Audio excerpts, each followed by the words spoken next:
Hello and thanks for joining us from our studios in Israel. I'm Aaron Porras, here with ILTV's morning briefing. We've just learned Israeli jets are believed to have struck a Syrian weapons depot near the Syrian-Lebanon border. Arabic media has reported massive explosions in the region, now believed to be 4 Israeli airstrikes, with eyewitnesses seeing Israeli jets in the sky. Syria has immediately retaliated for the attack, launching anti-aircraft ballistics. At this time, no Israeli jets have been reported as hit, with the Syrian depot believed to be massively damaged beyond repair.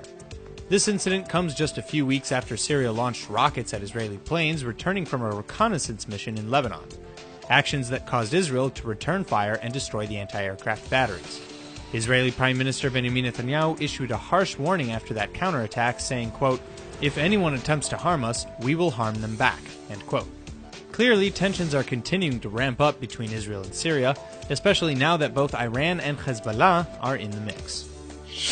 Rocket alarms blazed across central Israel earlier this morning in an apparent false alarm as reported by the IDF. The alarm, which could be heard around 3 a.m. in South Tel Aviv, Holon, Bat Yam, and Atzur, comes just days after tensions with Gaza have started to rise. On Monday, after locating a terror tunnel run by the Islamic Jihad terror group, the IDF bombed the tunnel. 9 Palestinian terrorists were reported dead, and another 5 were reported missing and are presumed dead. Among the terrorists killed are suspected Palestinian Islamic Jihad commanders and Hamas naval unit members.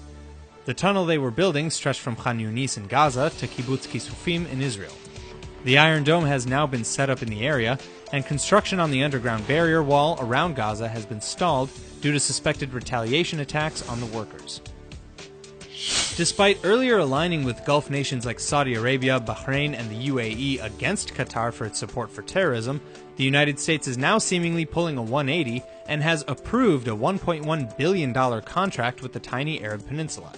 United States Secretary of State Rex Tillerson is looking to build ties with the Qatari nation instead of stoking the fire in order to create a more united front against growing Iranian influence in the region.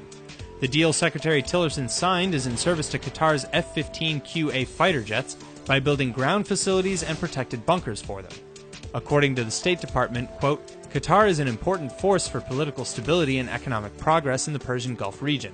Our mutual defense interests anchor our relationship, and the Qatar Emirati Air Force plays a predominant role in Qatar's defense," end quote. To the same end, Secretary Tillerson visited both Riyadh in Saudi Arabia and Doha in Qatar last month.